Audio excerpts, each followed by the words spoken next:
our channel. Ito nga pala ang Palong TV. Ako nga pala si Palong TV. And this is my first time to do this vlog. At yun, sana tuloy-tuloy yung mga videos na ma-upload ko. At sana mag-subscribe kayo. So disclaimer nga pala, hindi po ako professional na mananap. So this is my first time to do this ganitong backyard farm. So yeah, marami akong isi-share sa inyo. Mga maling nagawa ko, mga tamang nagawa namin dito. At kung paano namin sinimulan. Materyales, kung anong binili naming manok dito. Oo nga pala, sorry, hindi ko nasabi. Yung purpose ng video na to is to share yung mga experiences namin kung paano kami nagsimula sa paggawa ng backyard farm. So yun, sana mabigyan kayo ng konting tips kung paano magsimula at also to to give you courage na para i-push kung meron man kayo pangarap magkaroon ng ganito. So yeah, moving forward, yun na nga. Ang pinangalan namin sa backyard farm dito is actually Continental Game Farm. So kinuha namin to kay John Wick, pelikulang John Wick, since puro mga assassin sila doon. So gusto namin maging assassin din yung ating mga manok na iaanak na ito. So mag-start ako nga pala sa pasasalamat sa mga kaibigan, sa mga tropa, pamilya na tumulong sa atin para may isa katuparan itong video nito. Itong backyard game farm na to. So, yep, as you can see, yun na nga. Medyo improving na nga yung natin, yung ating game farm. So, marami tayong nagawang mga tiki na. May mga flying fen na rito. At meron na rin tayong mga nasimulang square pen doon. At meron na tayong actually breeding area dun sa loob. Meron na tayong meron na tayong dalawang incubator na gumagana. Actually, isa pa lang pa yung gumagana, sorry. Pero nagpapaitlog-itlog pa rin kami ngayon. So, yun. So, 4 strategies kung anong gusto nyo gawin dito, kung anong gusto nyo simulan sa farm na gagawin nyo. Well, basically, it's up to you. Kung gusto nyo maging business o kung gusto nyo magmamanok talaga kayo, gusto nyo lumaban, yun, pwede kayong bumili ng materyales nyo na panlaban. Para makalaban kayo siyempre sa mga cockfight, derby fight o kung saan fight man yan na sabong na gusto nyo labanan. Kung tupad naman, hopefully, wala namang huli. So, yun, nakapalong. Also, kung business naman ang gusto nyong gawin, well, huwag mo na kayo bibili ng materials na mahal kasi kailangan gawin yung buy and sell muna para sa ganun, kumita rin yung farming nyo. So, nangyari kasi dito, nauna akong bumili ng medyo mamahaling materials kay Nene Aguilar. Bumili kami ng Immortal Bullet. Actually, dalawa kami dito na kumpare ko magkasama. Hindi ko na lang babanggitin dahil hindi siya ayaw pa niyang ma-expose about this industry. So, pero matagal na siya nagsasabong na una pa sa akin. So, yun nga. By the way, gusto ko lang introduce sa inyo yung bullet na nabili namin. No? Andito siya. Ngayon, suga. So, tara, puntahan natin.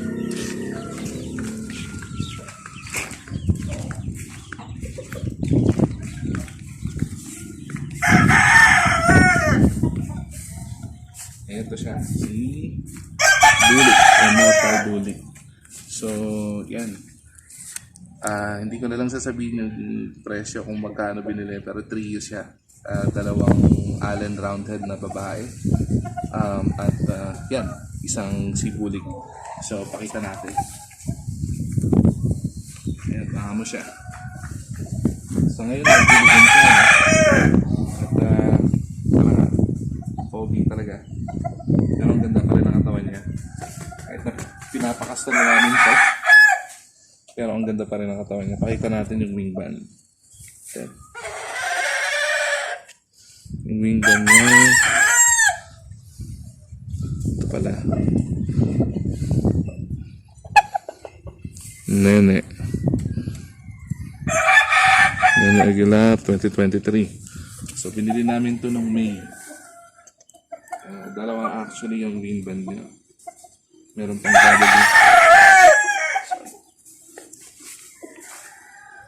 meron pang WPC. Yan. So meron din siya dito. Leg band. Kay Nene Aguilar din yan. So, yun. Well, ito yung pinili namin kasi unang-unang ganda ng tindig niya. Ang ganda rin tayo niya. At bultong-bulto talaga yung katawan niya. Meron kami pinamili ang apat na bulik doon. So, siya yung ginawa namin dahil nagandahan talaga kami sa kanya. At binitaw namin at nakita namin yung laro. Napakaganda talaga. Okay. So, ayun na. Aside for that, gusto kong pakita rin sa inyo yung mga inanak ng bulik namin. So, andito.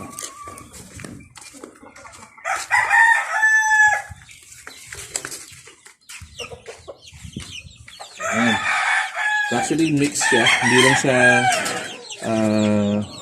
sisiyo ng ating bulik. Meron din kasi kaming binili, siguro way back April yun, na alimbuyugin. Mayahin pala, sorry. Mayahin ang binili namin. So, fastest kill sa amin yun. So, nanalo kami doon ng isang sakong bigas, tsaka yung pinalalo namin sa pusta. So, pinalahi din namin yun. Pero itong mga nakikita nyo ito, lalo na yung may mga markings, ito mga bulik itong mga to. Pero mga dark colors na yun, puro yun sa mga mayahin na nanalo namin. So, hindi na namin pinalaban kasi nabalda siya, napilayan. So, yun, pinalahi na lang siya.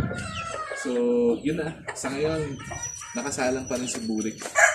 Meron na siyang, tingin ko, 13 itlog. Nilagay ko muna sa ref.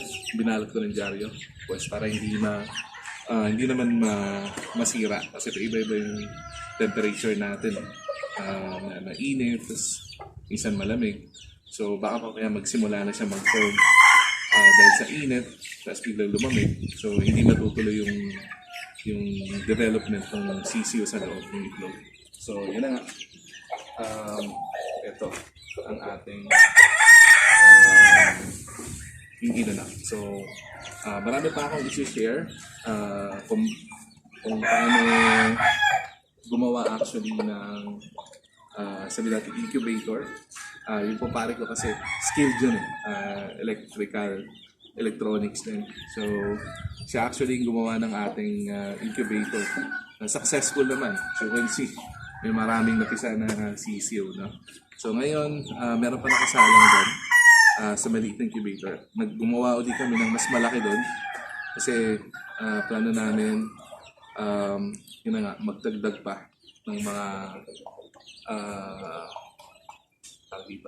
dagdag pa kami ng mga inahin na sasala sa gilid. So, ayun. Try natin silipin din nandito sa loob.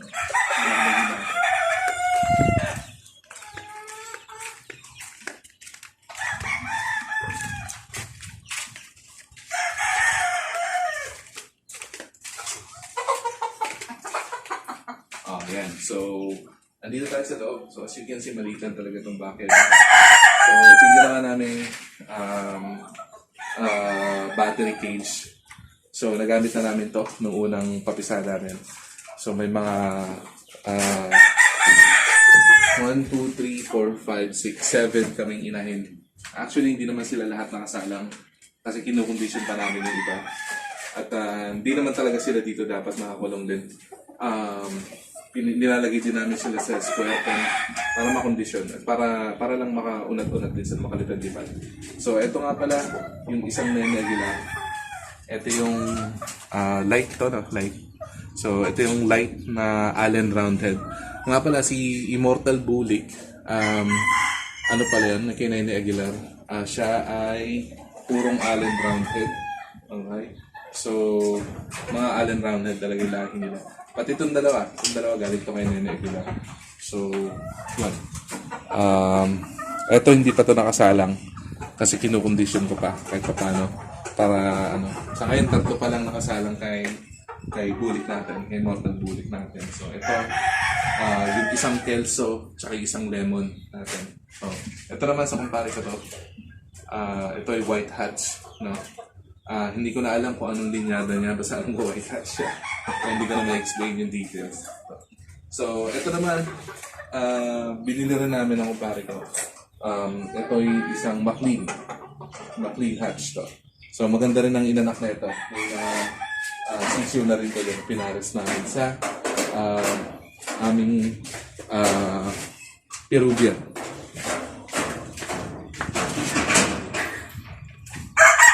Alright, may dumating tayo ko pare. So, isa sa pinasasaluwasan ko para dahil dito sa pagbuo ng franchise. So, meron tayo ditong Tiffin. Hindi ko alam kung anong bloodline niya. Pero yes, so pagka-Melsim siya, nabili namin sa backyard din. Actually, hindi rin niya rin alam kung anong lahi nito. Pero maganda siya eh. Tinesting namin. Tinesting ko doon sa isang Henny.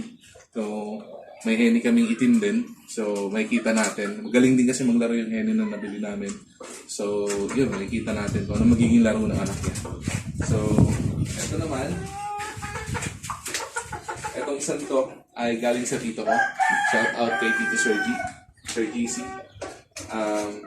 Isa itong Lemon. Galing ko sa kumpare niya na malaking farm doon sa San Mateo. Taga San Mateo ito. Nag-quit na yung farm dahil may nag-focus na sa ibang business. So, should you see, malaki siya. At malaki rin yung itlog na nilalabas niya. So, makikita namin. Pinaris nga pala namin ito sa Bulik, sa Immortal Bulik. So, makikita natin kung ano yung ilalabas niya. Gusto ko sanang ipares to din sa isang Lemon ng ating tropa. So, meron siya din. So, sa susunod, siguro ikakasa ko rin ito. Pero ngayon, Immortal Bulik yun. Gusto kong kuhaan ng lahat ng lahat. So, yun, kita nyo, no? Kung makikita nyo itong mga to, yung paggawa ng battery cage, talagang budget friendly siya. Kasi wala tayong pambili ng mahal yun. Kasi mahal yun eh. 4 na peraso, brewin mo, 1,200. Ito, bumili lang kami ng steel matting. Yung steel matting na to galing pa sa pinsan ko. Per kilo ko lang nabili. So, mura. So, talaga nakamura kami. So, isa yun sa mga tips. No? Kung magsisimula pa lang kayo, huwag kayong bili ng materyales na or mga gamit na alam niyong mahal at kung kaya niyo naman gawin niyo na lang. So ako, actually hindi ko alam kung paano gawin to. Sinuggest lang sa akin ng mga kumpare ko para makatipid. So yun ang ginawa namin. Ito nga pala, introduce ko rin itong isa. Ito ay Red Kelso. Red Kelso to.